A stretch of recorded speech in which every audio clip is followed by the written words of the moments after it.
Hello and welcome to JG3 Reviews. My name is James, and before we get too far, I want to warn you, don't get holiday triggered. Yes, I'm going to talk about a Christmas pin, and yes, I know that it's before Thanksgiving, and yes, I know it's even before October 31st and Halloween, but hey, they've had Christmas stuff at the store here in my town since June, so I'm behind. I've been holding back. Anyway, Thanksgiving is actually my favorite holiday, and I'm really looking forward to it. And I pray that you've had a blessed year and a lot to be thankful for, even in the midst of all the craziness.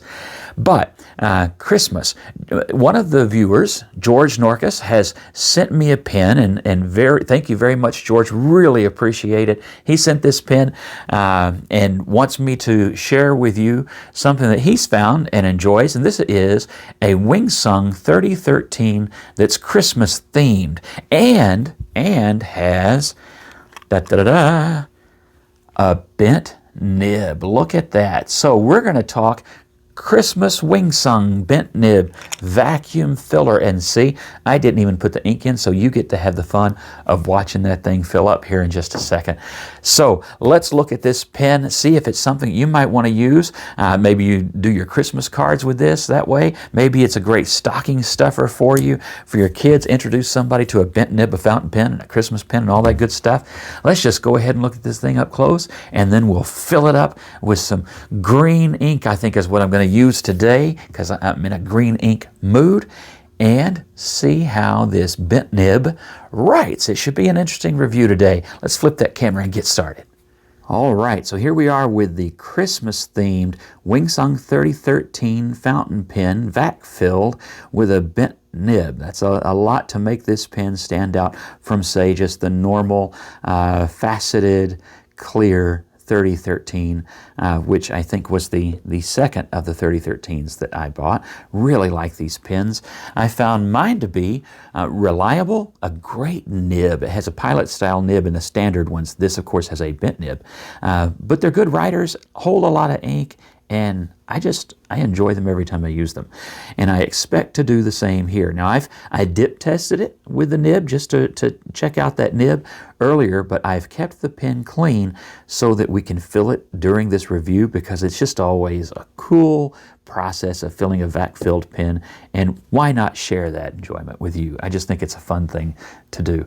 So let's look at the decorations first. This has Merry Christmas on the cap, along with antlers here at the top, reindeer antlers, and a Santa hat, and we've got snowflakes and presents all along that pin. And then we have Santa. Of course, I guess he would be the star of the show on this pin, and his reindeer flying up the pin, and you've got the moon and trees down at the bottom. Now, one thing that you also have is glitter.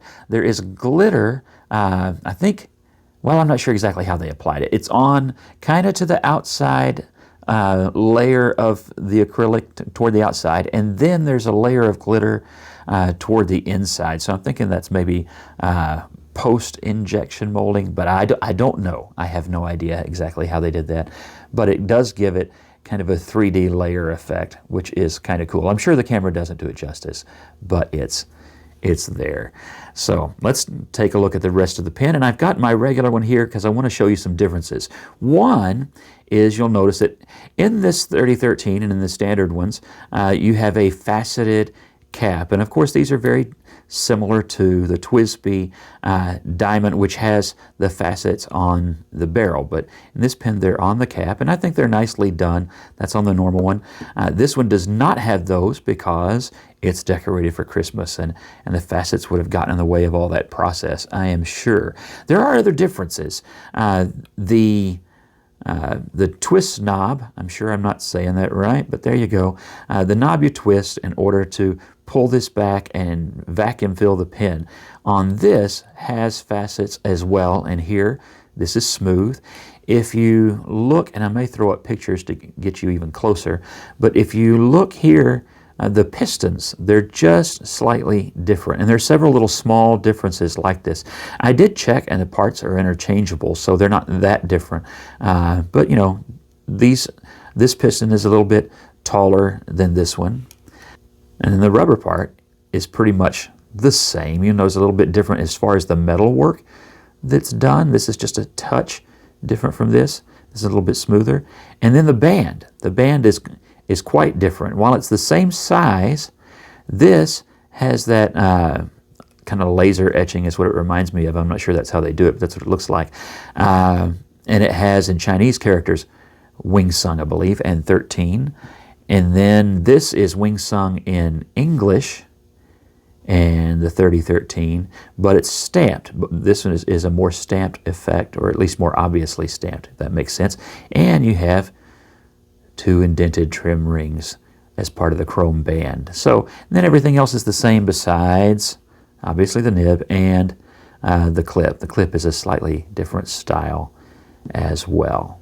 Other than that, of course they are the same model, so very, very similar pins. Then you get to the huge difference. If you're not familiar, it does have an O-ring here. Don't lose that. Very, very important to a vac-filled pen. But that's there, and you still have that glitter. That may be easier to see because of the reflective section inside, the section insert. And there's that bent nib close up. You have a little bit of scroll work, the Wing Sung logo and name, breather hole, and a very bent Fude nib. So there you go. Now, a Fude nib, let me show you while I have it here. This may be easier later than with paper. So when you write, if you write at this angle, you get a very wide line, as I'll show you during the writing test. And you know, the more you get it to where you have the broadest part of that nib down, then the wider it's going to get. You can write with it going further up like this, and you can get thinner lines. And especially once you get straight up and down, you get kind of just a normal writing line. A bit of an awkward writing angle, obviously, but you would get a more normal line. I'll show you this again with ink on paper and not my finger. And then, of course, you can also write with it reverse and get kind of an extra fine line. And so you get some variation that way. You get it through the angle.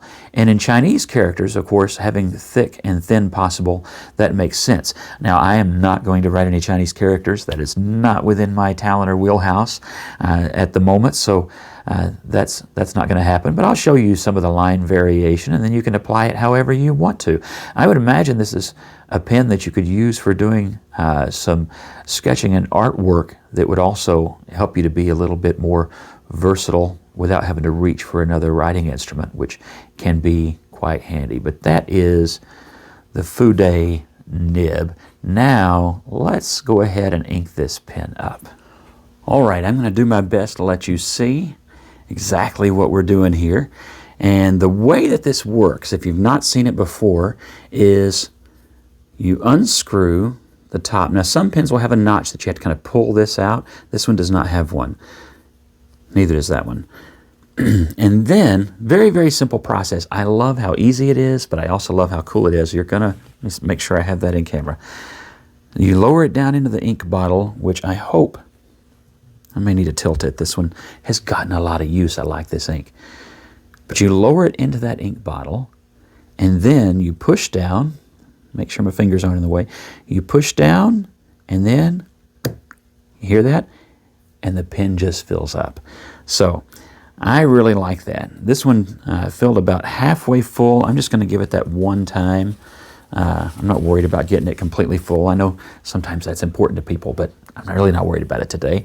And it's just that simple to fill up, and I just love that process. Now, let's see how this pen writes. Now, I'm going to start with reverse writing, and let me just give you a little tip. What I found, with, at least with this particular pen, is that if you're going to do your reverse writing, do that part first if you can. Otherwise, you're going to have to wait every now and then for the ink to catch up after having used it at its normal angle. That normal angle uses a lot of ink, and so it dries out the very tip sometimes, I found.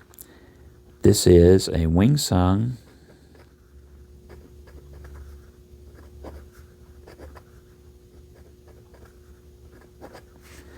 This is the 3013. It's a pen that I really like. Like I said, I have 4 or 5 of them, different colors. I think I have all but the brown. I think that's right. And this is a Fude Nib. Now, this is not really a normal writing test today. It's not going to work out that way. I'm using Pelican Green, in case you want to know what that green is. It's just my regular go-to green ink, has been for quite a while. I have several others I like, but I find that in regular usage, this one gets the most mileage. It's just a good, reliable ink. I like it. So, as you can see, it writes a nice extra fine line. It's not scratchy, but it's not overly smooth either because, you know, you're reverse writing, and that's just kind of typical. To get your variation, you change the angle. So, as I mentioned earlier, if you hold it at a high angle, which is, some of you will be better at this than me. For me, it's a little awkward. You get, whoops.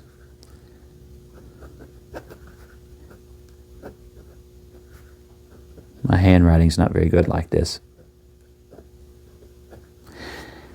But you get basically, I'm going to say it's kind of a medium line.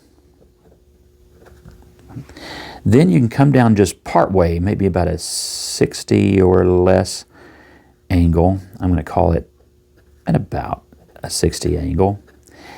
And you get a much thicker line. You get a broader so.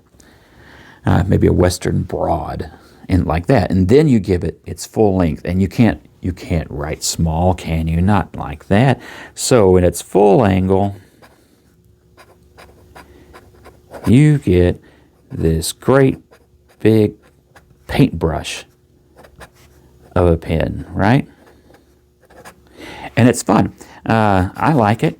You get a lot of variation. You have to write big. It makes the most of whatever ink. I think if you used a shimmering ink at that width, it's going to be pretty cool. I think you ought to get, especially with the right paper, you're going to get that really showing that ink off. And so that's going to be pretty cool. You get, like I said, just very interesting angles as you lower the angle of the, or not angles, width as you lower the angle of the pen. And so you can see there's a lot of potential in there, isn't there? I'm a map guy. Some would do scroll work and calligraphy.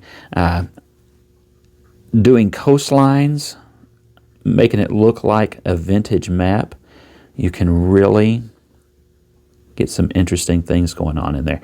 And so that would be a use. I can see all kinds of things, and of course there are better people with better videos and better skills on that. So be sure and look those things up on YouTube. How to use a Fude nib, because I myself am very much a beginner on a Fude nib. I think it's interesting. I like the concept.